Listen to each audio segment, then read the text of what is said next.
Сайн байна. Өнөөдөр ингээд танаас Self Did төвийн бүтээн байгуулалтын ажлын явц болон хэрхэн явж байгаа, хэрхэн бүтээн байгуулж байгаа тэр талаар асуух гэдэг хүрээд ирлээ. Welcome in. Хамгийн ихний эхлээд асуумаар байгаа зүйл болохоор ер нь энэ Self Did төв хотын дид төвүүдийг хөгжүүлэх гэсэн энэ бодлого, чиглэл хизэнээс гарсан төслүүд бай. Азийн хөгжлийн банкны санхүүжилтээр Улаанбаатар хотод дид төвүүд байгуулах. За энд Азийн хөгжлийн банкны санхүүжилтээс гадна Монгол Улсын засгийн газраас энэ дид төвүүдийн дид бүтцийг хөгжүүлэхэд бас тодорхой санхүүжилт гаргах ийм яриа хэлцээрүүд 2014 онд эцэслэж. За ингээд Сэлб дид төв, Баян шүд дид төв, Толгойт дид төв, Дамад аржаа дид төв, Шар хад дид төв гэсэн энэ дид төвүүдийн дид үтсийн бүтээн байгуулалт болон газар чөлөөлтийн ажлууд эхэлсэн байгаа. За энэ ажил яг уу 2015-6 оноос хойш жоохон саарсан. Өөрөөр хэлбэл тухайн үед бас эдийн засгийн нөхцөл байдал тийм сайнгүй байсан. Ингээд хэрхэн цаашаа яаж үргэлжлэх вэ гэдэг ийм шийдлийг бас тухайн үеийн засгийн газар, барилга хот байгуулалтын яам, нийслэлийн засаг дарга, түүний аппарат шийдлүүд бас эрэлхийлжсэн. 2023 оны 10 дугаар сард нийслэлийн засаг дарга бөгөөд Улаанбаатар хотын захирагчаар томилогдоод өмнө нь хэрэгжүүлжсэн энэ тэд дүүдийг хэрэгжүүлэхэд одоо учирч ирсэн одоо хүндрэлүүдийг яг энэ салбарт ажиллаж байгаа хүмүүстэй бид баг 21 хоног тулгымдсан асуудлуудыг нөгөө мэрэгчлэтнүүдээр бүр яг газар дээр нь ажиллаж байгаа газрын мэрэгчлэтнүүд, хот байгуулалтын мэрэгчлэтнүүд бүгдэнтэй нь ярилцаад тэгээ бид нар хэдэн шийдэл төрсөн юм. За ер нь энэ дид дүүдийг явуулахын тулд заавал анхдагч бие даасан хууль батлах шаардлага байна. Өөрөөр хэлбэл энэ дид дүүдийг хэрэгжүүлэхэд бусад хуулиудаар чагталж байгаа, тэгэлж байгаа зүйлүүдийг энэ хуулийн чагтыг гаргая. За ингээ бид нар Улаанбаатар хотыг орон сууцчлуулах, Улаанбаатар хотын авто замын төвчрлийг бууруулах гэдэг нэртэй анхдагч хуулийн төслийг босруулсан. Өргөн барьсан яг энэ асуудалдаа гэр хорооллыг орон сууцчлуулахад бид нар ямар дэс дараалтаагаар хэн хариуцж явах вэ? Хоёрдугаар газар чөлөөлтийг бид нийгмийн нийтийн одоо эрх ашигын төлөө бол ямар одоо журмаар явуулах уу гэдгийг бол илүү хууль эрхцэн орчныг тодорхой болгосон ийм хуулийг бид бас багаараа хийсэн. За энэ хуулийн төсөл дотор газар чөлөөлтийн орчин, Улаанбаатар хот гадаад дотоод бонд гаргаж уг төслөө санхүүжүүлэх эрхцэн орчин, инженерийн ус дулаан үйлдвэрлэгч байгууллагыг аль байгууллага нь өөрөө өмчлөлтөө байлгах, зөвшөөрлийг хаанаас олгох гэх мэт бүх энэ одоо хүндрэлтэй эрхцэн орчнуудыг энэ хуулиар зохицуулж өгсөн. Ингээд эрхцэн хийдэл зөрчил гаргахгүй байх үүднээс бусад дагсан хуулиудыг бас өөрчлөх шаардлагууд гараад Улаанбаатар хотын төвчрлийг бууруулах, гэр хорооллыг орон сууцчлуулах тухай хуулинд бидний бас нэг оруулж гисэн гол нэг юм бол ямар нэгэн хот төлөв шинээр одоо дахин төлөвлөлт хийхдээ тэр тухайн газрын 40% нь дандаа ногоон байгууламж, нийтийн эдэлбэр газар, явган хүний зам байх ёстой гэдэг ингээд оруулаад өгсөн. Урд нь бол энэ бол 70-30 гэсэн харьцаатай байсан боловч тэрэнд нь 30% нь ерөөсөө авц зогсоол хийждэг байсан. Ногоон байгууламж хүүхдийн тоглоомын талбай нь байхгүй.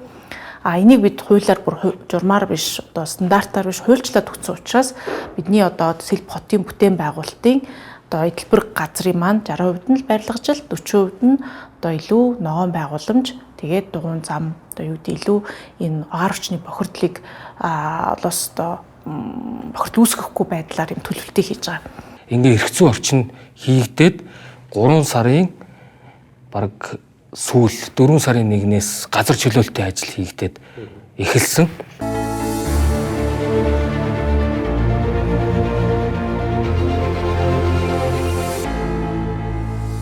За ингээд Нямбатар дарга одоо хэдүүлээ энд Сэлб дид төвийн бүтээн байгуулалтын ажил яг эхэлж байгаа. Ер нь энэ Сэлб дид төвийн хөгжүүлэх энэ ажил маань үйл явц нь хэрхэн өрнөв та бас энэ талаар бас яриач. Улаанбаатар хот агаар хөрс усныхаа бохирдлыг шийдэе гэж маш олон жил ярьсан.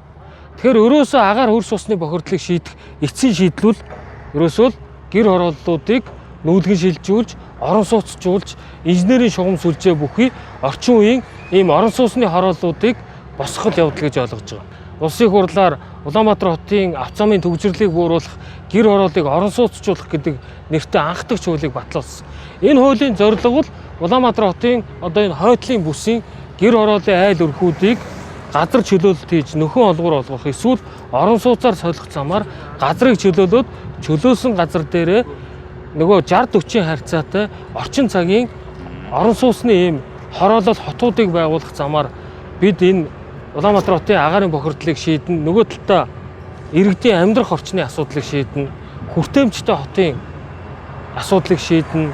Дээр нь энэ орчимд ажлын байруудыг бий болгоно. Ажлын байрууд нь иргэд нь эндээ амьдраад эндээ ажлын байртай байвал Улаанбаатар хотын төгжрлийн асуудлыг давхар шийднэ гэсэн ийм том агуулгатай. Энэ газар чөлөөлөлт төр уулын ингэр хүртэл явна. Энэ урд уулын ингэр хүртэл явна. Энэ доошоо сэлб гол хүртлээ ингээд үргэлжилж байгаа нийтдээ 158 га ийм талбайг бид нар чөлөөлөх ажил ингээд одоо эд дундаа орцсон явж байна. Нийт одоо чөлөөлөгдүүл зохих айлуудын 76% нь зөвшөлтсөл дүрсэн. Одоо 24% нь одоо хилцэх, зөвшөлдсөх ийм ажлууд эхэлсэн явж байгаа. Одоо бид нар энэ ард харагдж байгаа айлууд баг бүгд одоо гэрээ хилцлээ хийгээд төлбөрөө авцсан. Зарим нь одоо айлууд нь бас нөгөө энэ хашаа хороондоо үлдсэн зарим зүйлүүдээ өөрсдөө нүүлгэн шилжүүлээгээд ингээд эхнээсээ юмнуудаа аваад дууссан айлуудын газрыг ингээд чөлөөлөд явж байгаа.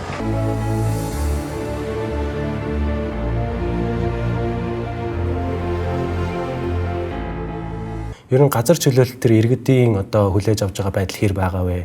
Ер нь хүмүүс сэтгэл хангалуун байна уу? Эсэргүүцэлтэй тулгарч байна уу? Яг гоо бид нар ийм хуулийн дээр ийм эрх зүйн орчин хийсэн. Эн чинь зөвхөн барилга барихаас гадна зам, дэд үтц, инженерийн шугам сүлжээ, орон сууцны ийм хорооллууд барихад ингээд нөлөөлөлт өртөж байгаа айлуудын 70% нь гар өргөөд дэмжүүл, үлдсэн 30% нь олонхоо хүндэтгээд хамтдаа газраа чөлөөлөх ёстой л гэдэг л ийм зохицуултыг оруулж ирсэн.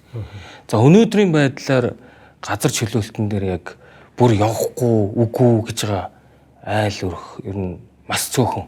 Эхний нэг 4 сар, 5 сарын мэдээ авч яхад нийт судалгаанд хамрагдсан айлуудын 5 орчим хувь нь одоо газраа зармааргүй байна, өгмөөргүй байна гэдэг ийм зүйлүүд ярьж байсан. Одоо сүүл тэр айлууд бүгд ирээд манайхыг үнэлчихээ гэдэг ийм зүйлүүд яриад ер нь ингээд 4 сарын хугацаанд 1300 айлын газрыг үнэлээд эхнээсээ чөлөөлөд мөнгө төгрөгөө аваад явцсан.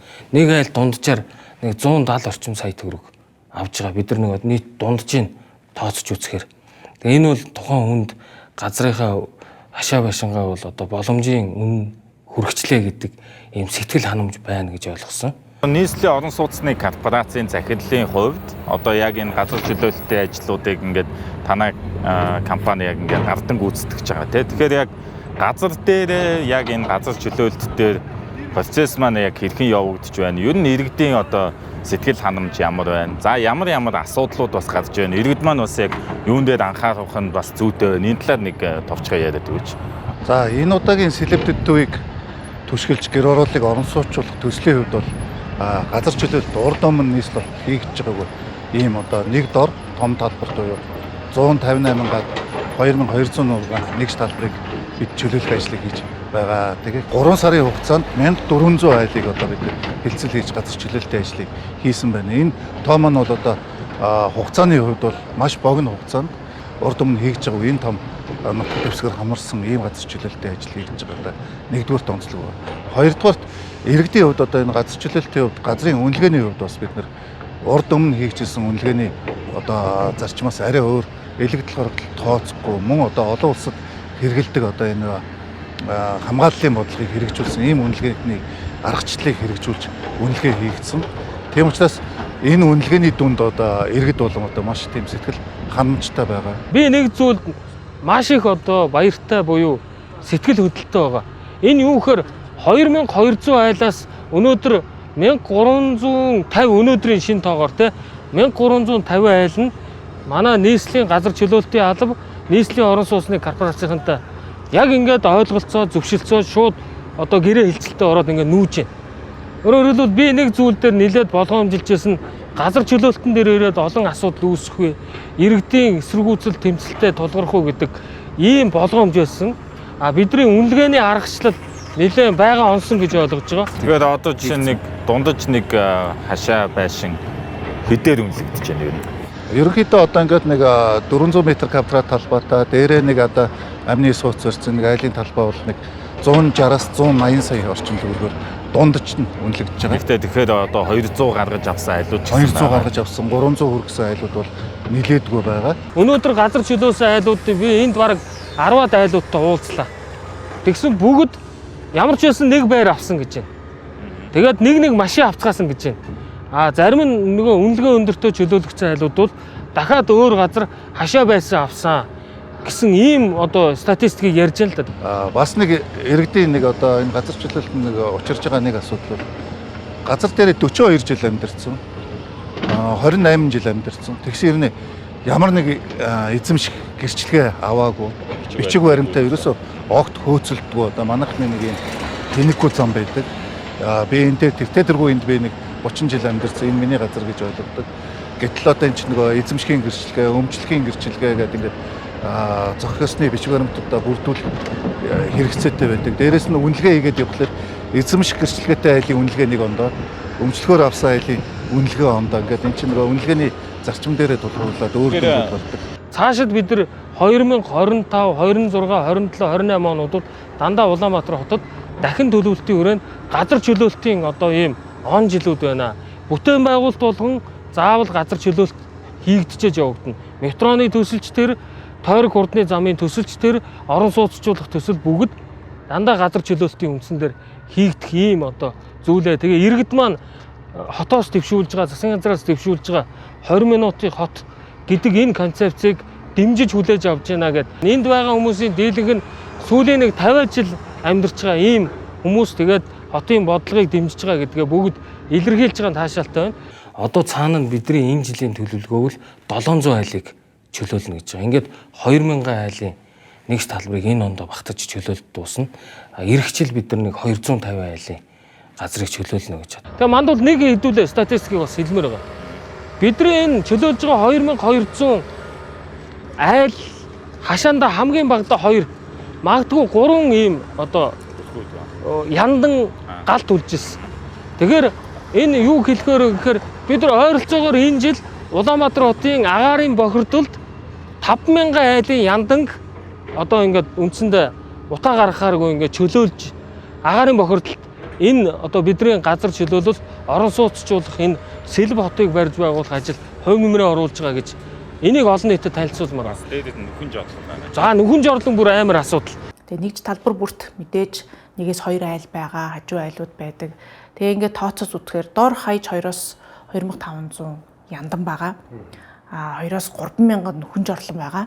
Тэгэхээр энэ бүгдийг бид нар одоо ингээд байхгүй болгоод одоо орчин үеийн стандартад нийцсэн, тэгээ хүний аятаа тухтай байдал нийцсэн юм бүтээн байгуулалтыг хийн гэдэг маань өөрөө тухайн хэмжээгээрээ тухайн хүний амьдралын чанарт дээр нь Улаанбаатар хотын хувьд ч гэсэн агаар орчны бохирдлыг бас бууруулах юм арга хэмжээ болно гэж харж байгаа. За дээр нь ханы материал шар хад орчимд 1000 орчим айлын одоо яндан бас байхгүй болж байгаа гэдгийг олон нийтэд сурчилмаар байгаа. За шар хадан дээр нэг 600 орчим айлынхыг чөлөөлж байгаа. За ингээд бид нар нэг тоо бодоход үндсэндээ нэг 6500 орчим айлын одоо яндангаас гардаг утааг энэ 2024-оос 25 оны өвөл үйлдвэрлэхгүй гэдэг ийм одоо сайн статистик гарч байгаа. Улаанбаатар хотын хөгжлийн ерөнхий төлөвлөгөөнд хотыг 2 төв, 6 дэд төвтэй болгон хөгжүүлэхээр тусгасан. Нэг төвт хотоос олон төвт хот болох зорилтын хүрээнд нийслэлээс инженерийн дэд бүтцийн ажил нь бүрэн хийгдэж дууссан Сэлб дэд төвд 12000 айлын орон сууцны хороол барих техник эдийн засгийн үндэслэл барилгажилтын төслийг боловсруулад байна. 12000 айлын орон сууцны дулаан хангамжийг одоогоор нийт хүчин чадлынхаа 15%-аар ажиллаж байгаа 28 мегаваттын Сэлб дулааны станц болон баригдаж байгаа 63 мегаваттын Дамдаржа дулааны станцаас хангана.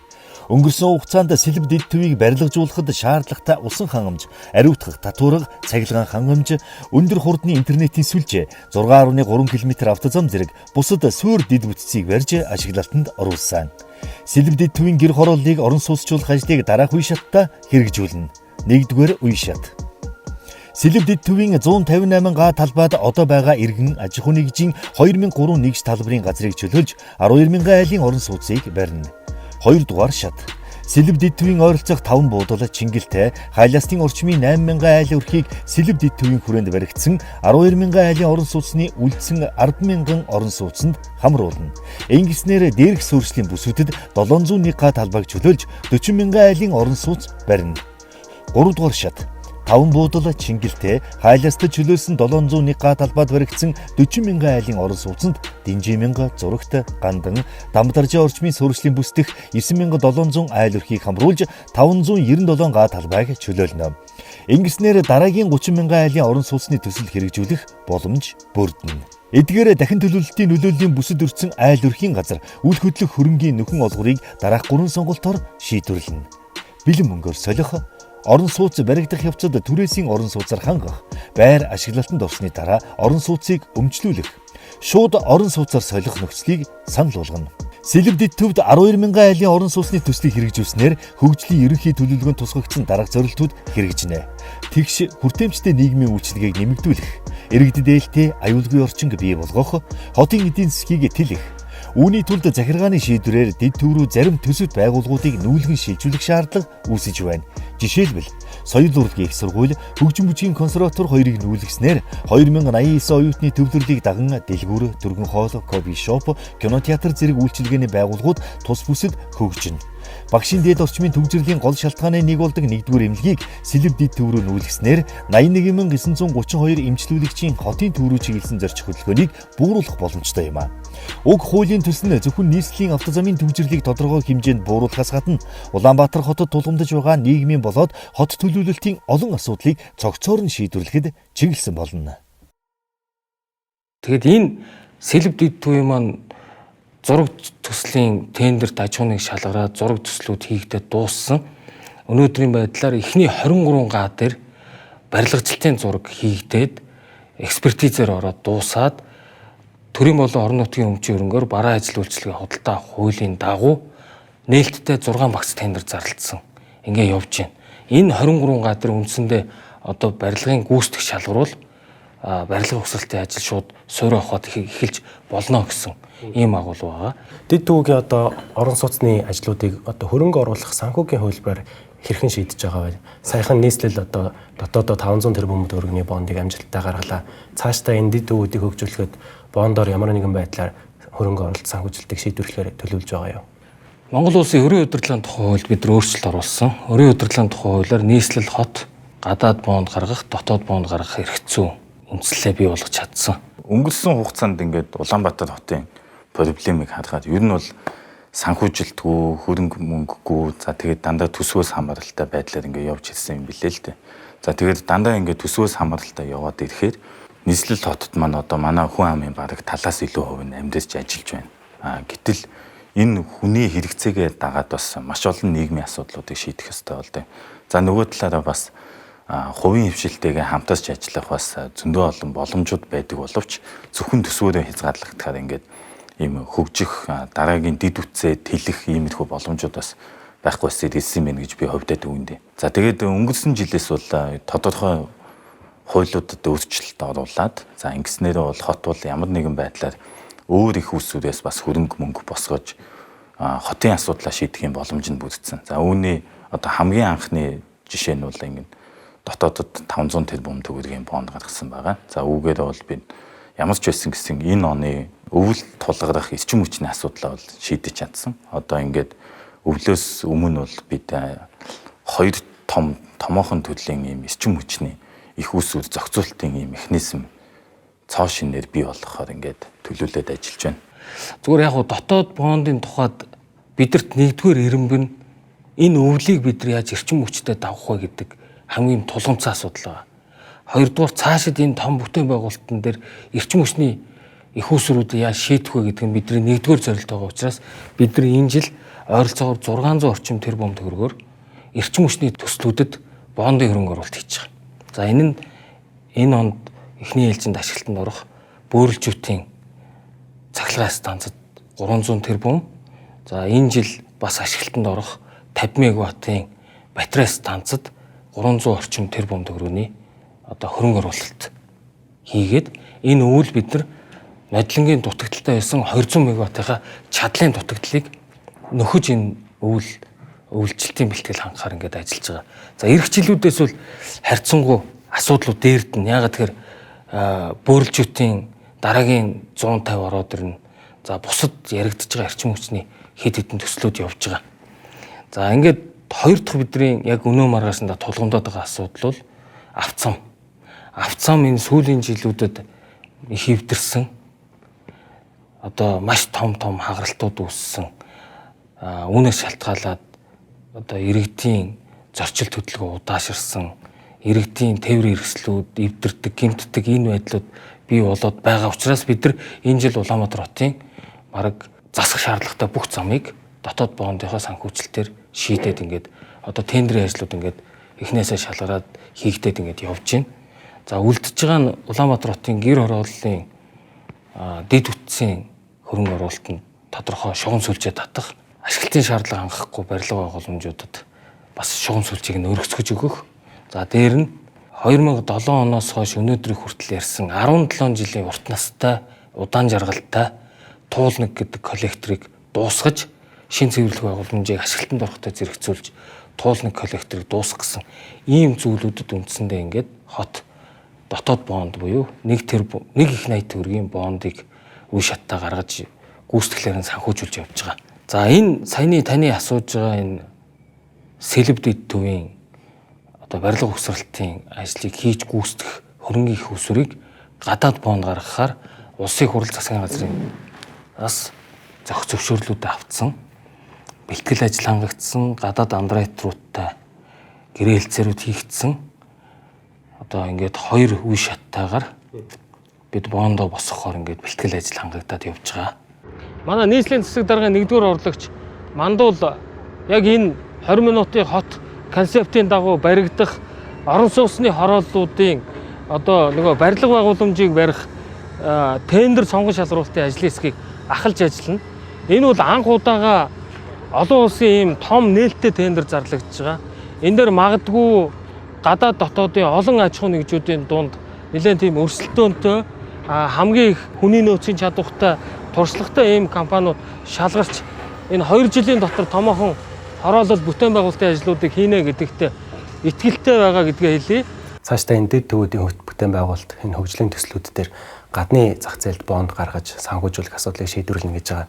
Энийг ямар схемээр, ямар үйл явцтайгаар шийдэ гэж төлөвлөж байгаа вэ? Сэлб дэд төвийн бүтээн байгуулалтын хувьд бол бид бас гадны олон хөрөнгө оруулагч болон андеррайтер банкудтай бас аль хавраас хойш ингээд ажиллаад эхэлсэн байгаа. За ер нь бол олон улсын зах зээлд манай нийслэл хотын бондыг бол бас сонирхол бол бас их байна.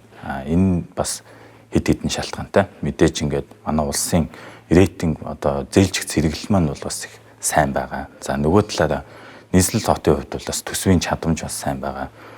Ямар нэгэн өрийн дарамт байхгүй. Яг ийм үед бол хөрөнгө оруулагч нарт бол бас маш сонирхолтой тийм хөрөнгө оруулалтын бүтээгдэхүүн гэж харагдаж байгаа. Тэгэхээр энэ ондоо багтаад бид бол 2 үе шаттайгаар нийтдээ 500 сая Америк долларын ийм хөрөнгө босгох ийм төлөвлөгөөтэй ажиллаж байна. За үүнийг бол бүтэн энэ сэлб дэд төвийн бүтээн байгуулалтанд оруулнаа. Энэ санхүүжилт маань энэ 12 мянган айлын орон сууцны одоо ажлыг санхүүжүүлэхэд нэг 500 орчим сая долларын эхний одоо бондын хөрөнгө хийгднэ гэсэн төлөвлөгөөтэй ажиллаж байгаа. Мэдээж хэрэг бид нар яг олон улсад бонд гаргадаг тэр дүрм журмын дагуу явж байгаа. Бид Монгол улс уур амьсгалын өөрчлөлтийн эсрэг олон улсын конвенцэд нэгдэж орсон. Парисын уур амьсгалын өөрчлөлтийн конвенцийн гишүүн орны хувьд бид хүлэмжийн хийх бууруулах чиглэлээр энэ бол том төсөл гэж одоо олон улсад харах байхаа гэж бодож байна. За энэ нь нөгөө талаараа хөрөнгө оруулагч нарт бас одоо та бас мэдж байгаа энэ олон улсын санхүүгийн зах зээлд энэ хөрөнгө оруулалтыг зөвхөн одоо зээлийн хөрөнгө ашиг гэж харахаас илүүтэйгээр бас нийгмийн асуудлыг хэрхэн шийдвэрлэж чинь зэргийг бас их анзаарч харгалздаг болсон. За харин энэ сэлб дэд төвийн бүтээн байгуулалт маань бол зөвхөн одоо санхүүгийн гэхээс илүүтэйгээр бас нийгмийн ач холбогдолтой зүйлс юм аа.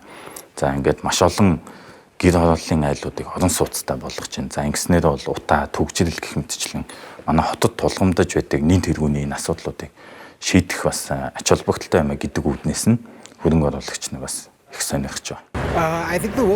Дэлхийн банк энэ чухал төсөлд тус хотыг дэмжиж байгаад маш их баяртай байна. Сэлбэг голын замын бүрэлдэхүүн хэсэг нь хот доторх шин суурьшлийн бүтээн байгуулалтанд хүрэхэд маш чухал юм.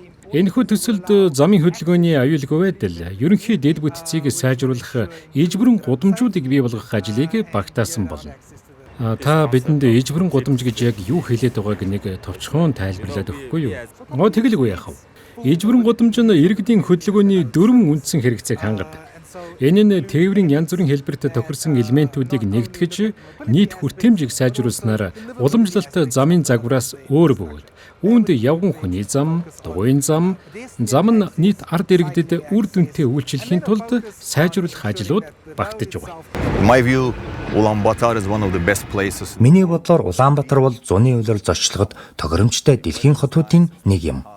Олон улсын санхүүгийн корпорац нь 2021 оны 9 сард Улаанбаатар хотын захиргаатай хамтран ажиллаж, нийслэл хотын тухай хууль болон зарим хууль тогтоомжинд өөрчлөлт оруулсны дараахан нийслэл тулгамдж буй асуудлыг шийдвэрлэх арга замыг тогтвортой хөгжүүлэх, санхүүжүүлэх асуудлыг тодорхойлоход туслах зорилгоор нийслэлийн засаг даргын тамгын газрын янз бүрийн багуутай хамтран ажиллаж, зөвлөх үйлчилгээ үзүүлж, олон улсын санхүүгийн корпорациудаас санхүүжүүлэх төслүүдэд үндэс суурийг нь бэлтгэж байна. Сэлбэг төслийн тухайд эрчим хүчний хяналттай дэд бүтцээрээ баригдсан орчин үеийн орон сууцаар хангахыг зорж, гэр хорооллын дахин төлөвлөлтийн асуудлыг шийдвэрлэхэд анхаарч байна. Энэ төсөл нь агаарын бохирдол, хатуу хог хаягдлын бохирдол, усны бохирдол зэрэг олон асуудлыг шийдвэрлэх юм. Эдгээр асуудлыг цогцоор нь шийдвэрлэх нь маш чухал юм. Гэр хороолол олон байгаа тул энэ төсөл зөв чиглэлд хийсэн чухал алхам болж байна. Нэмж дурдахад дэлхийн олон хотууд өөрсдийн мөнгөн урсгал тулгуурлан санхүүжилтийг амжилттай татдаг тул бид тус хотод төслөө биедан санхүүжүүлэх арга замыг судлахад нь туслахаар зорж байна. Азийн сангийн хувьд бид олон нийтийн түвшинд ажиллахдаа орон нутгийн төрийн бус байгууллагуудтай нэгт хамтран ажилладаг. Одоогоор бид хотын захиргаатай үйлчилгээний хүртээмж, засаглал, түүнчлэн хотын тэсвэртэй байдлыг хангах чиглэлээр хамтран ажиллаж байна. Манай гол төслүүдийн нэг бол Улаанбаатар хотын усан хангамж, усны чанарыг сайжруулах чиглэлээр нийслэл засгийн газартай хамтран хэрэгжүүлэх төсөл юм. Цаашид бид хоттой хамтран уур амьсгалд тэсвэртэй байдлыг сайжруулах цогц ажлын төлөвлөгөө боловсруулж байна. Манай сангийн бас нэг анхаарал хандуулж байгаа зүйл бол гэр хорооллын айл өрхүүдийг сэргээгдэх эрчим хүчний хэрэглээнд шилжүүлэх туршилтын төсөл юм. 1-2 жилийн өмнө жижиг туршилтын төсөл болгон эхлүүлж байсан.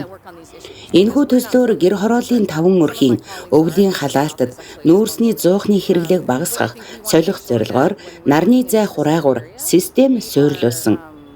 Бид ойрын хэдэн жилдээ энэ төслийг 40 өрх болгон өргөжүүлэхээр төлөвлөж байна. Хэдийгээр 40 өрх цөөхөн мэт санагдаж болох ч технологийн дэвшлийг ашиглан богино хугацаанд дотоод орчны агаарын бохирдлыг арилгах зорилготой. Урт хугацаанд өвлийн улиралд гадаа орчны нийт агаарын бохирдлыг бууруулахад хувь нэмэр оруулна гэж найдаж байна. Та Улаанбаатар хотод ирээд 4 жил амьдарч байна гэж бодож байна. Тэгээ Улаанбаатар хотод яг тулгарч байгаа асуудлын яг гол зангилаа нь та юу гэж харж байгаа вэ? Бид ямар шийдлүүдээр анхаарах ёстой гэж та боддог вэ? Миний хувьд Улаанбаатар хотын олон хүний санааг зовоож байгаа замын төвжирэл, мөн өвлийн улиралд агаарын бохирдол зэрэг асуудлууд гэж бодож байна. Эдгээр асуудлыг шийдвэрлэхийн тулд Европын сэргээн босголт хөгжлийн банк хоттой хамтран ногоон хотын үйл ажиллагааны төлөвлөгөөг боловсруулж 2018 онд баталсан. Европын сэргээн босголт хөгжлийн банкны хувьд бид Төв Аз, Хойд Африк, Төв болон Зүүн Европт үйл ажиллагаагаа явуулж байсан арвин туршлагатай бөгөөд энэхүү мэдлэгээ Монгол улсад хэрэгжүүлэхийг зорж байна. Нөгөө талаас бид нар бас нөгөө манай бонд энэ гадаад андеррайтераар ажиллаж байгаа дэлхийн нэр хүндтэй банкуудын хувьд 2 сонголтыг бид нар төгсөж байгаа. Мөнгөө илүү хурдан босгоё гэвэл одоо ногоон гэдэг ойлголт багтаагаар шууд бондоо босгох, мөнгөө харьцангуй одоо хүү багтай айжухандаа босгоё гэвэл одоо нөгөө грин бонд гэдэг агуулгаар явъя гэд яг одоо энэ цаг үед бид энэ чиглэлээр хилцээрүүд эхэлсэн.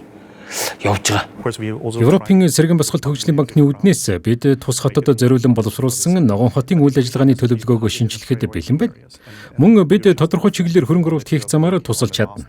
Эдгээр хөрөнгө оруулалтыг хотын хувьд илүү хямд болгохын тулд буцалтгүй тусламжтай хослуулахыг зорж байна. Саяхан бидний дэмжсэн ногоон хямд орон сууцны төсөлд ногоон ур амьсгалын сангаас 20 сая $50 зээл, 5 сая $5 буцалтгүй тусламж үзүүлсэн нь хотын бүтээн байгуулалтыг илүү хямд болгож байна.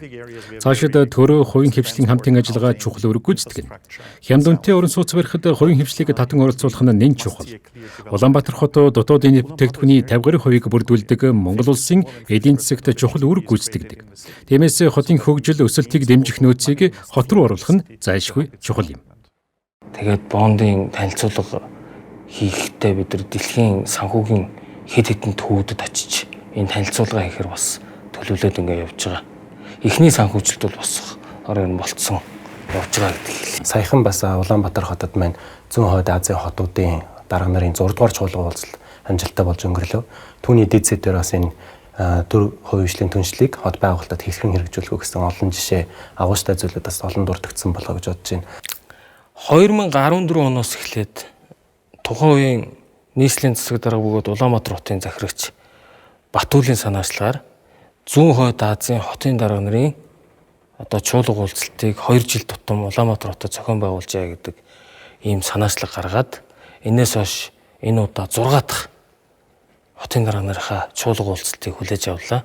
Энэ удаагийн чуулга уулзалт бол өмнөх 2 чуулга уулзалтыг бодвол яг бичлэн хийсэн уулзалт байснараа онцлогтой байлаа. Өөрөөр хэлбэл өмнөх 2 чуулга уулзалт нь 2022 оных нь нөгөө онлайнаар ковидын дэглэмийн дор зохион байгуулагдсан. За энэ удаагийн зүүн хойд Азийн хотын дарга нарын чуулга уулзалтын хамгийн гол дэвшүүлж байгаа одоо сэдэв бол зүүн хойд Азийн хотуудын тогтвортой хөгжилд төр хувийн хвшлийн түншлэл ямар үүрэг оруулалт гүйцэтгэх вэ гэдэг чиглэлээр бид бүхэн үндсэн ихтгэл хэлэлцүүлсэн. Бид энийг хэлэлцүүлэх бас нэг шалтгаан байсан. Өнгөрсөн хаврын чуулганаар улсын хурлаар төр хувийн хвшлийн түншлэлийн хуулинд нийслэл хот дангаараа төр хувийн хвшлийн түншлэлийнхээ одоо эрхүүдийг одоо авсан энэ эрх зүйн зохицуулалтаа зүүн хойд Азийн хотын дарга нарын чуулга уулзалтад оролцогч танилцуулах. Цаашлаад тэдгээр улс орнуудын төр хувийн хвшлийн түншлэлээр өнгөрсөн он жилүүдэд гарсан алдаа оног сургамжийг сонсох. Магадгүй зарим орнуудад хууль эрх зүйн орчныхоо бид нар орон нутгийн бие даасан байдлыг хангаж байгаа энэ зохицуулалтаа туршлага хуваалцах ийм одоо агуулгаар хилцүүлэг маш сайхан амжилттай болсон. Монгол улсын хувьд бол орон нутгийн удирдлага маань өөрсдөө одоо төр хувийн түншлэлээр одоо төслүүд хэрэгжүүлэх боломж нээгдсэн гэж ойлгосон. Ямар боломжнууд нээгдсэн бол эрх зүйн орд ямар одоо болцоотой болж байгаа юм бол мөн ямар төслүүд дээр нийслэл төр хувийн хвшлийн түншлэлийг одоо хэрэгжүүлэе гэж бодож байгаа вэ? Тэгэхээр төр хувийн хвшлийн түншлэлийн тухай хууль гэдэг энэ бол одоо бидэнд бас харьцангуй шинэ ойлголт. За өмнө нь бол концессийн тухай хууль гэж байсан. За тэр маань одоо байхгүй болоод яг ингээд ийм цогцоор нь олон улсын яг ийм сайн жишгийг авсан тийм хуулийг бид бас улсын хурлаар баталсан байна. За үүн дээр харин нэг том өөрчлөлт саяхан гаргасан нь бол аймаг болон нийслэл за тодорхой төсвийн чадамжтай эдгээр хотууд маань бол өөрийн бие даасан ийм санхүүгийн их үүсвэр бий болгоод за хувийн хвшилтэйг хамтарч ажиллах ийм механизмыг нээж өгсөн ба. За одоо энэ төсвийн тодтголын дараагаар бол манай нийслэл бас өөрийн төсвөө тодтгох юм төлөвлөгөөтэй ажиллаж байна. За үүн дээрээ бол хэд хэдэн энэ хувийн хвшлийн одоо сонирхол татхуйц харилцан бие биедээ ашигтай иймэрхүү төслүүдийг бас батлуулах гэд бид нар бас бэлтэж байна л да. Үүн дээр бол одоо жишээ нь томоохон дэд үтсийн төслүүд байж болно. За мөн түнчлэн эрчим хүчний төслүүд бас байж болно гэх мэтчлэн. За мөн бас нэг хуулийн бас нэг онцлог нь бол салбар харгалзахгүйгээр 100 тэрбум хүртэлх ийм төслүүдийг нийслэл бие даан хувийн хвшилтэй бас хамтарч ажиллах юм боломж нэгдсэн ба. Тэгэхээр нийслэлийн зүгээс бол яг хөө энэ бол цоо шин харилцаа ч гэсэн бид олон улсад байдаг жишг. Тэгэхээр бид бол одоо бэлтгэл ажлаа маш сайн хангаад за мэдээж олон улсын бас сайн зөвлөхүүд санхүүгийн болон инженер техникийн зөвлөхүүдтэй бас амжилж байгаа. За эдгээртэйг нийлж байгаа бид нар бол энэ шинэ механизмыг яг нийслэл хоттой тулгамдж байгаа асуудлуудаа шийдэх нэг том гарц юм а гэж харж байна. Улаанбаатар хотын хувьд бол 2020 он хүртэлх ерөнхий төлөвлөгөө 2030 он хүртэл чиг хандлагыг JICA-гийн тусламжаар хийж исэн. Энэ дээр Улаанбаатар хотуудыг олон төвд хот болгон гэж хөгжүүлсэн. Одоо ингээ гэр хорооллын дэд төлөвлөлтийн дэд төвүүдийн төлөвлөлтийн ажил, бүтээн байгуулалтын ажил эхэлж байгаа. Энэ талаар та юу гэж бодож байгаа вэ? Сэтгэлдлээ нэг хуваалцсан уу? JICA нь Улаанбаатар хоттой 3 салбарт хамтарч ажиллаж байгаа. Эхнийх нь байгаль орчин буюу Улаанбаатар хотын агаарын бохирдлыг бууруулах тал дээр идэвхтэй ажиллаж ирсэн. Одоо үйлдвэрийн бохир ус цэвэрлэх байгууламжийн төсөл хэрэгжиж байна. Мөн Японы Сэрүүн бүс буюу Хоккайдогийн Китами хоттой хамт зам засвар арчлалтын төсөл хэрэгжүүлж байна. Цаашдаа хөрөнгө оруулалтын асуудлыг шийдвэл түгжирлийг бууруулах, зам гүүр барих төслийг хэрэгжүүлэхээр төлөвлөж байна. Энэ мэтчлэн олон салбарт хамтран ажилласнаар Улаанбаатар хотын нийгэм эдийн засгийн хөгжилд хувь нэмрээ оруулж ажиллаж байгаа юм. Нийслэлийн засаг даргын тамгын газар маш олон төсөл хөтөлбөр хэрэгжүүлж байгаа бөгөөд 2020 оны ерөнхий төлөвлөгөөг боловсруулахад тусалцаа үзүүлсэн. Үүнд тусгасан гэр хорооллын дэд төвийн бүтээн байгуулалтын ажлыг үе шаттайгаар хөгжүүлж байгаа нь маш зөв гэж харж байгаа бөгөөд цаашдаа илүү анхаарч, дэмжиж, хамтарч ажиллахаар төлөвлөж байна. Маш сайн бодож боловсруулсан ерөнхий төлөвлөгөө зохиож гэр хорооллыг дахин төлөвлөх ажлыг чиглүүлсэн гэж боддог. Үүнийг хотын захиргаа тууштай үргэлжлүүлэхээр шийдэж, зөрөгтэй хөдөлж байгааг хувьдаа би сайн хэрэг гэж бодож байна. Япон улсад бол дэд бүтэц зам тээврийн яамнаас хот байгуулалт дахин төлөвлөлтийн ажлыг маш сайн бөгөөд тууштай хийж ирсэн. Инженерийн дэд бүтцийг барьж байгуулахдаа зэрэгцээд нийгмийн дэд бүтцийн хүртээмжид анхаарч баг сургуулийг түшгэлсэн нэгжээр хот байгуулалтын ажлыг хэрэгжүүлсэн юм а. Энэ нэгж нь цаашлаад хэд хэдээр нийлэх маягаар хүртээмжийг зохистой байлгах хонолыг барьсан. Зүүн бид ийм маягаар сургууль, цэцэрлэг, эмнэлэг зэрэгс бүрдсэн дэд төвүүдийг байгуулж хүн бүр ялангуяа хүүхдүүд хаасаагүй явганаар аюулгүй зорчих боломж бүхий амьдрах орчныг бий болгосон. Миний гэр хороолт хийсэн судалгаанаас анзаарсан зүйл гэвэл хүн бүр ханаа дулаалдагч, дээвэр шалаа дулаалсан хүн тун цөөхөн байсан. Гэрхээ дээврээс шал хүртэл дулаалдаг хүмүүс зөвхөн цахилгаан халаагуураар амьдарч, халаалтын зардал, утааг бууруулж чадаж байна. Мөн нарны гэрлэр халуун ус халаадаг шийдэлтэй байшингууд хүртэл байдаг. Гэр хороололд бие даасан тархмал дэд бүтэцтэй амьдрах боломж байдаг тул энэ талаар иргэд мэдлэг туршилгаа хуваалцах нь зүйтэй гэж бодож байна. Өөр нэг хийх ёстой зүйл бол зам харгавыг сайжруулах. Эдгээрийг хийвэл гэр хороолол маш сайхан амьдрах орчинтой болно гэж би бодож байна.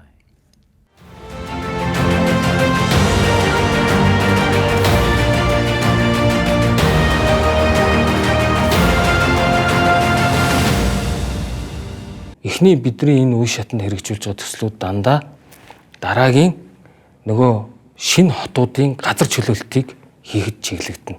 Өөрөөр хэлбэл баян ишүүд дэдүү ингээ баригдаж дууссан тохиолдолд толгой торчмын айл өрхүүдийг одоо газрыг нь орон сууцаар солих. Ингээд толгой төрчихтэй газар нь дэд үтцтэйгээ шийдэгдсэн төлөвлөлтөнд шийдэгдсэн хороол барих хот байгуулах эрхийг боломжийг бид нар хувийн секторт гадаад дотоодын хөрөнгө оруулагчид олгоно. Сая хойтлыг хэлсэн шараад дээр бид нар цаашид бас нэмэлт их усүр төлөвлөгөөр ажиллаж байгаа. Эхний ээлжинд нөгөө хүчээ тарамдуулахгүй тулд сэлб дэд төв дээр илүү их фокуслж ажиллаж байгаа гэдгийг хэлье. Бид нар барилга угсралтын ажлыг энэ 10 сард эхлүүлж чадсан тохиолдолд бид нар 24 сарын дотор эхний барилгууд ингээд ашиглалтанд ороод энэ төслийг ер нь 24-өөс 30 сарын хугацаанд бид нар дуусгая гэдэг ийм том зорилт тавьж байгаа. Ер нь барилгын бизнес эрхлэгчид ярьдаг. Аливаа барилгын төсөл хөтөлбөр удахын хэрээр нөгөө мөнгө иддэг. Барилгын бараа материал өсдөг, цалингийн зардал, инфляц явагддаг. Тэгэхээр аль болох бид нар гэрээлэгч байгууллагуудтайгаа хугацаа, менежмент, чанарын менежмент гэдэг ийм зүйлүүдийг илүүтэй барьж явна. Улаанбаатар хотод ерөөсө 3 том утааны голомт байдаг. Нэг нь ханы материал баян өшөө орчмын голомт. Энэ баруун талтай толгойд эхэлж байгаа. Толгойд ханы материал баян өшөө орчмын тэр замын коридороор хамгийн их утаа явдаг. А хоёр дахь том коридор бол долоон буудал Чингэлтэй хайлаас орчмын ийм утааны том голомт. За гурав дахь том голомт бол шараад Эрдэнэ тухай улаастай орчмын. Тэгэхээр бидний орон сууцчлуулах төлөвлөлт яг энэ 3 голомтынхоо яг зүрхэн дунд нь газар чөлөөлтийг хийгээд ингээд энэ жилээс эхлээд барилгаж байгаа ажлууд эхэлж байгаа гэдгийг ойлгуул. За цааталтаа бид нар баян шүү дэд төвийн ажил явж байгаа. Шар хад дэд төвийн барилгачилтын ажлууд явагдаж байгаа. Шар хадан дээр чинь би андуураг бол 616 айлын барилгажих төсөл одоо энэ жил ингээд эхэлсэн явж байна. Сонгон хайрхан дүүргийн Баян шүү хотод одоо Баян шүү хот болно шүү дээ. Энд эхний ээлжинд 1600 айлынх. За цаашлаад бид нар нэмээд нөгөө уур амьсгалын өөрчлөлтийн ноон сангийн нэг хөнгөлтөө хөгжлийн зээлийг бас бид нар авахар хилцээр явж байгаа. ADB-гийн бордоор ороод шийдэгдчихвэл энд бас үргэлжлээд 1400 айл буюу энд ингээд 6000 айлын төсөл. За үргэлжлээд урталт нь сонгоны хайрхан дүүргийн 5 дугаар хороо 6 дугаар хорооны яг үзүүр зааг дээр 9.2 га газрыг чөлөөлөөд энэ дэр чинь 1200 айлын орон сууцны төсөл гээд ингээд ингүүл ханы материал Баян шүү 2 үндсэндээ орон сууцчих. Ингээд сэлб төсөл маань яваад энэ 12000 айлын маань орон сууц баригдчих юм бол таван буудал хайлаас чингэлтэй за Динжин мянгийн хойд үзүүр ингээд дарихийн замын баруун талаас гол дунд байгаа айлуудыг бүхэлд нь энэ сэлб дэд төв рүү нүүлгэн шилжүүлэх агуулгатай төсөл. Би одоо яг хамгийн гол хэлэх санаа бол энэ сэлб дэд төв бол худалдан борлуулах зориултгүй Улаанбаатар хотын цаашдын барилгажилтын төслийг хэрэгжүүлэх одоо барилгажих газрыг одоо орон сууцаар солих ийм агуулгатай төсөл. Тэгэхээр бид нар энэ 12000 айлын орон сууцыг дарихийн баруун талын хэсэг чингэлтэй хайласт таван буудал Динжин мянгийн хойд үзүүрийн энэ айлуудад ингээд солилцоогоор нүүлгэн шилжүүлэх ийм агуулгаар манай хууль батлагдсан. Энэ айлууд ийшээгээ нүүж орсон тохиолдолд яг 40-60-ийнхаа харьцаагаар дахиад 70000 айлын орон сууц барьж байгуулах ийм боломжтой 1000 гаруй га газар одоо чөлөөлөгдөх ийм боломж өрдөж байгаа. За энэ бол Улаанбаатар хотын төвөөс маш ойрхон гэдгийг хэн хөнгөө ойлгож байгаа. Иргэд маань бас их сонирхож магадгүй яг дэд төвд дээр баригдах орон сууцнууд яг ямар загвартай байх юм бол те ямар төрлийн орон сууцнууд төлөвлөгдөж байгаа вэ? Тэг яг эхний нөгөө 12000 айлын орон сууцн дээр бид нар бол ерөнхийдөө нам давхрын орон сууц барья гэдэг ийм төлөвлөлт барьж байгаа. Гэхдээ нөгөө газрын релеф одоо энэ мэрэгжлийн хүмүүсийн зөвлөж байгаагаар зарим байршлууд дээр 9 давхар тэгээд бусад байршлууд дээр ер нь 5 давхраас өндөргүй ийм орон сууцуудыг төлөвлөё. За энэ бол бас нөгөө болж өгдөг бид нар ногоон дулааны хэмнэлттэй дулаан алдагдал багтай ийм орон сууцуудыг төлөвлөе. Өмнөх нөгөө нэг барилгууд дээр баримталж ирсэн нөгөө баригдмал хэв шинжийг бас халахыг хичээгээд ингээд ажиллаж байгаа. Эхний 23 га газар дээр баригдах блокуудын нөгөө батлагдсан тий барилгачлалтын барилгын зураг нь экспертизээр ороод батлагдсан тендер зарлалтай явж байгаа. За дараагийн барилгууд бол зарим газартаа магадгүй хаусны одоо хэсэг хорооллууд үүсгэх төв зам дагууга үйлчилгээтэй нөгөө үйл хөдлөх хөрөнгүүд байх гэх мэтэр явж байгаа. Тэгээд дандаа нөгөө блокийн системтэй дундаа сургууль цэцэрлэг ногоон байгууламж эрүүл мэндийн үйлчилгээ, төрийн үйлчилгээ, ах үйлчилгээ, соёлын үйлчилгээ гэсэн ийм зүйлүүдийг л одоо багтааж төлөвлөсөн гэж ойлгож байна. Та сая хэлээ дэд төвдөд баригдах орон сууцнуудын эрчим хүчний хэмнэлттэй байна гэсэн тийм онцлогтой байна гэж хэлсэн. Өөр ямар онцлогтой орон сууцыг төлөвлөж байгаа вэ? Тэг яг нэгдүгürt бид нар дулааны хэмнэлттэй байхыг төлөвлөж байна. Хоёрдугаарт дундын эзэмшлийн одоо эрчим хүчний хэрэглээгээ сэрэгт эрчим хүчээр хангадаг. Өөрөөр хэлбэл орон сууцны дээвэр болон одоо тэр сэрэгт эрчим хүчний панелууд суйрлуулж болох боломжтой бүх газрууд дээр сэрэгт эрчим хүчний панелууд болон одоо хураагур инверторууд цуглуулад сөөхн өөрөө хэрэглэнээсээ илүү басан зүйлээ төв эрчим хүчний систем нийлүүлдэг ийм тохируулгатай ийм орон сууц төлөвлөсөн. Яг энэ чиглэлээр тендер нь зарлагдж байгаа. За дээр нэг хэлж одоо сонирхуулах зүйл бол бүх хэрэглээний усны турба зис турбатай байхаар ингээд ажлын даалгавар дээр өгсөн. Яг энэ чиглэлээр тендер нь зарлагдж байгаа. Гадна фасадыг бид нар нөгөө өнгөрсөн жилүүдэд ирсэн барилгачлалтын нэг том алдаа бол хөөсөн фасад шүү дээ. Тэгэхээр бид нар энэ юм дээр хөөсөн фасадыг халж байгаа. Тэгээ энэ бол чулуун болон металл фасадтайгаар энэ сэлб дэд төвийн орон сууцны барилгууд баригдахаар төлөвлөгдөж байгаа гэж хэлье. Улаанбаатар хотын хөгжлийн ерөнхий төлөвлөгөөнд хотыг 2 төв, 6 дэд төвтэй болгон хөгжүүлэхээр тусгасан. Нэг төвд хотоос олон төвд хотуулах зорилтын хүрээнд нийслэлээс инженерийн дэд бүтцийн ажилд нь бүрэн хийгдэж дууссан сэлб дэд төвд 12,000 айлын орон сууцны хороол барих техник эдийн засгийн үндэслэл барилгажилтын төслийг боловсруулад байна. 12,000 айлын орон сууцны дулаан хангамжийг одоогоор нийт хүчин чадлынхаа 15%-аар ажиллаж байгаа 28 мегаваттын сэлб дулааны станц болон баригдаж байгаа 63 мегаваттын дамдаржаа дулааны станцаас хангана. Өнгөрсөн хугацаанд сэлб дэд төвийг барилгажуулахад шаардлагатай усан хангамж, ариутгах, татварга, цахилгаан хангамж, өндөр хурдны интернетийн сүлжээ, 6.3 км автозам зэрэг бусад суурь дэд бүтцийг барьж ашиглалтанд оруулсан. Сэлб дэд төвийн гэр хорооллыг орон сууцчлуулах ажлыг дараах үе шаттай хэрэгжүүлнэ. 1-р үе шат. Сэлб дэд төвийн 158 га талбайд одоо байгаа иргэн аж ахуй нэгжийн 2003 нэгж талбарын газрыг чөлөөлж 12,000 айлын орон сууцыг барина. 2-р шат. Сэлб дэд төвийн ойролцоох 5 буудал Чингэлтэй хайлаастын орчмын 8,000 айлын өрхийг сэлб дэд төвийн хүрээнд баригдсан 12,000 айлын орон сууцны үлдсэн 10,000 орон сууцнд хамруулна.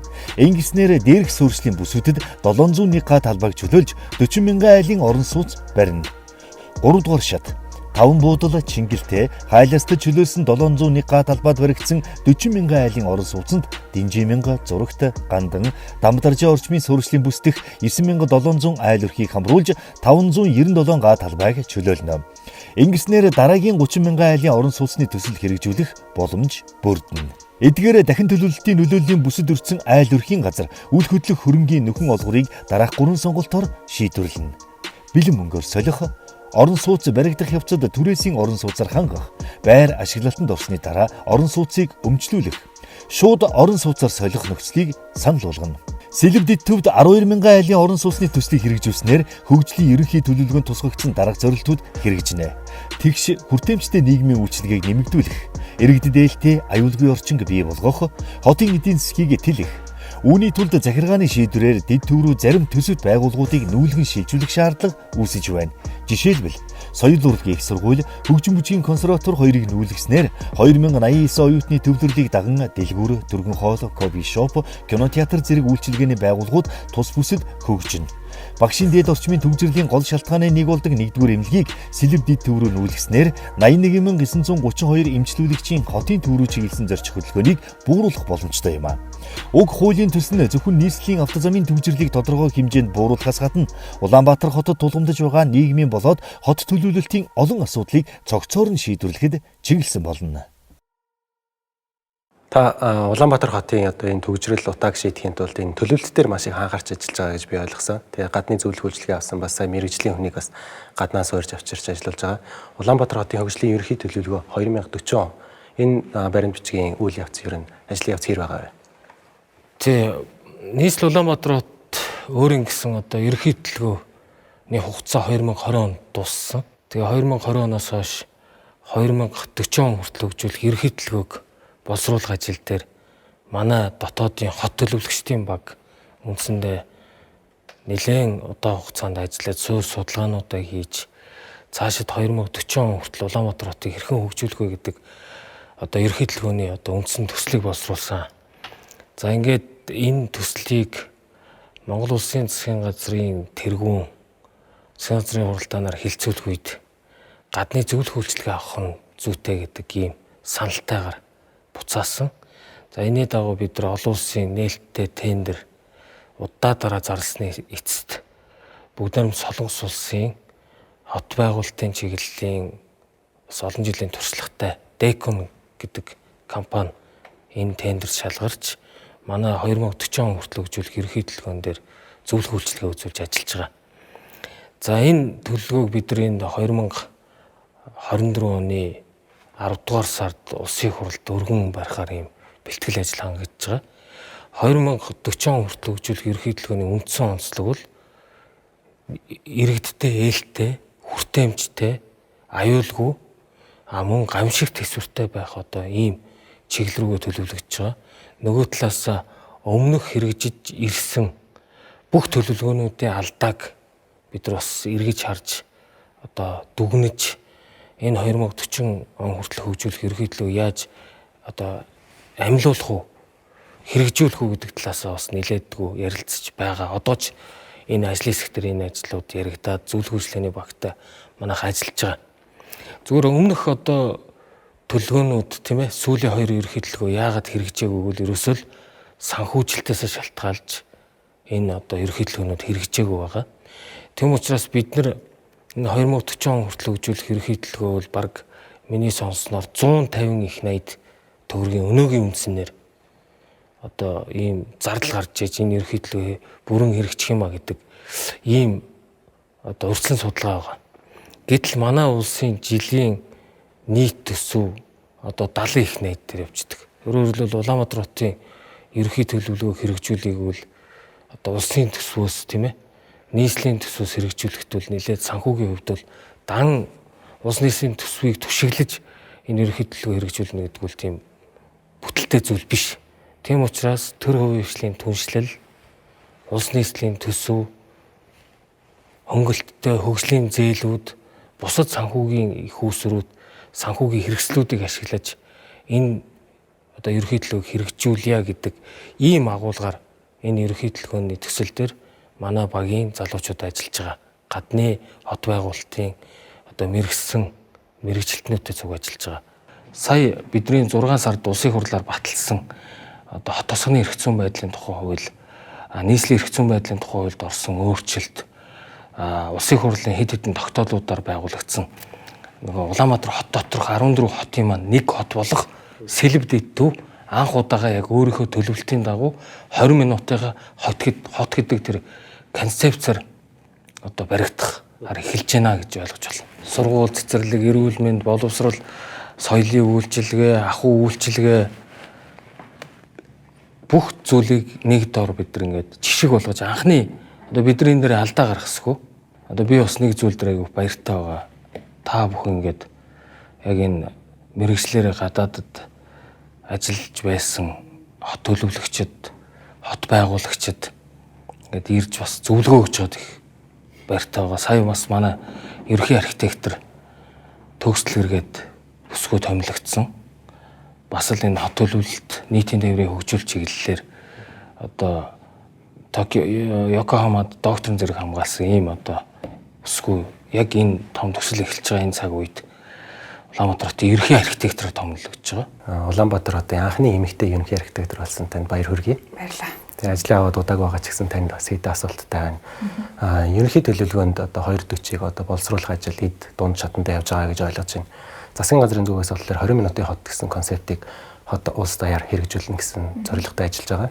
Энэ ерөнхий төлөвлөгөөний одоо тодтгол дотор 2040 оны ажил дотор 20 минутын концепт хэрхэн шигтгэж сууж өгч байгаа юм.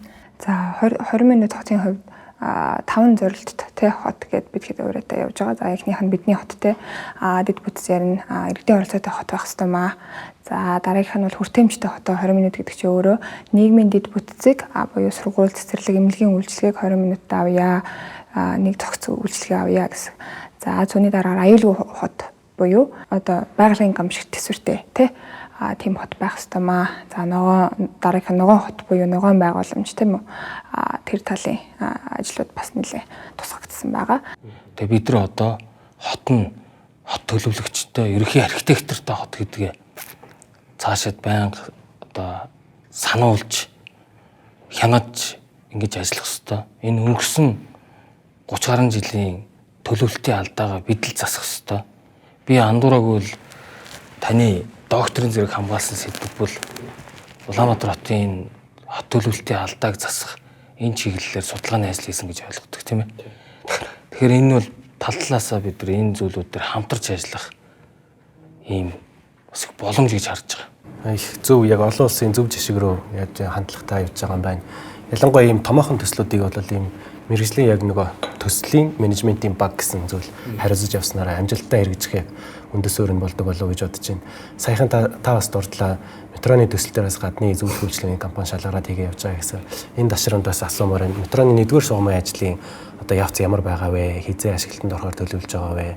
Ер нь цаашдаа тулгарх асуудлууд байгаа болоо тэр хүндрэлүүдийг яаж даван туулах вэ? Би одоо энийг хэвлэл телевизээр ярих нь зөв юм уу буруу? Би уг нэг хуульч ухаантай. Тэгээ одоо өнгөрсөн жил нийслэлийн засаг дарга болсноос хойш санхүүгийн, хот байгуулалтын, инженерийн ийм одоо олон зэрэг чиглэлээр суралцж байна. Би одоо өмнө нь бараг сонсож байгаачгүй ер нь одоо тэр олон улсын инженеруудын холбооны үлгэрчсэн дүрм, журам, заавар, тэгээ физикийн ном энэ төрийг одоо бас өөрөө ойлголт авч ээж эн чинь бусд доороо ажиллаж байгаа хүмүүстэй цаг хугацааны менежмент ажиллах одоо чиглэлээр харилцаалал юм шаардлагууд тулгардаг юм. Одоо жишээлбэл бид нар PMC-г сонгохдоо сая Silver Book-ийг сонгосон. Манай PMC бол PMC-г эзэмшиж байгаа уу төслийн менежментийг хэрэгжүүлж байгаа доовон инженерингийн түншлэлийн баг Silver багцаар бидэртээ гэрээлсэн. Хилцээр тэгж явагдсан. За манай PMC хэрэгжүүлж байгаа доовон инженерингийнхэнтэй бидний урьдчилан тохиролцож гэрээнд гар үсэг зурснаар 10 сарын 1-ээс өмнө бид EPC-гийн нөгөө богино лист үүсгэх тендерийг зарлана. За энийгээ бид нар энэ 11 сарын сүүл гэхэд үндсэндээ шалгаруулалт хийж дуусгаад 11 сарын 12 сарда EPC эцсийн шалгаруулалт хийх тендерээ зарлана. За ингээд бид нар төгсөн мэдээлэлээр бол 2025 оны 2 дугаар сар гэхэд EPC-г эцсийн байдлаар сонгоод 2025 оны 5 дугаар сартаа багтаж барилга угсралтын ажлыг эхлүүлнэ гэсэн ийм дараалтаа явж байгаа. Манай иргэд бас энийг зөв ойлгох ёстой. Энэ маш олон бэлтгэл ажлууд, урьдчилан техник эдийн засгийн үндэслэлийг дахиж нягтлах, магадлах, геодезийн шинжилгээ хийх гэдэг ийм олон ажлууд үе шаттай явж байгаа. Метроны 1-р шугам бол харьцангуй нөгөө одоо өөрийнхөө юунда замдаа орцсон гэх юм уу да тий одоо нэг хазаахааргүй болцсон. Яг тэгэхээр дэлхийн нэр хүндтэй маш олон компаниуд түншлэлээр манай төслийн менежментийг чи хэрэгжүүлээ гэдэг ингээд гэрээлцсэн учраас ингээд цаг хугацааны хувьд бид нар хот өөрөө санхүүжилттэй цаг хугацаанд нь олгоод хяналтаа тавиад явбал асуудалгүй. Тэгэхээр бид нар дараагийн амбицууд мэдээж хэрэг нөгөө 2 дугаар шугамын урьдчилан техник эдийн засгийн үндэслэлийг босруулах энэ төргээд 2025 онд төлөвлөсөн олон ажлууд байгаа. Тэгээ яг сүүлийн 2 жилийн хугацаанд бол манай эдийн засаг харьцангуй сайн одоо сэргэж эхэллээ те. Энэ дээрээ тааруулаад бид нэг 1-р шугамаа амжилттай хэрэгжүүлэе гэж байгаа юм байна. 2-р шугамынхаа бас урьдчилсан тэйзүүг нь бас хийхээр төлөвлөж байгаа юм байна те. Эдийн засаг сайжирсан гэсэн нэг зүйл дутуу байсан шүү дээ. Улс төрийн зориг маш олон жил дутсан. Тэ. Бид энийг өнгөрсөн жил одоо улс төрийн зориг гаргаж, улс төрийн шийдвэр гаргаж энэ төсөл ингээд гараанаас гарсан гэдгийг хэлэх ёстой. Би эцэст нэг л юм хэлээ. Юу ч хийхгүй байна гэдэг нь хамгийн аимшигтай. Юу ч хийхгүй, өрөөлөг хийхгүй, зөвхөн шүүмжилдэг. Энэ бол хамгийн аимшигтай. Юм хийгээд алдаж оноод энэ юмныхаа ард гарахын төлөө зүтгэжиж аливаа асуудал шийдэгдэг. Тийм учраас би хамтран зүтгэж байгаа багийнхаа залуучуудад нэг л зүйлийг хэлж байгаа. Хэдүүлээ хотоо төлөвлөгөөтэй болгоё. Төлөвлөгөөнийхэн дагуу хэдүүлээ энэ их хотынхоо өөрчлөлтийг хий.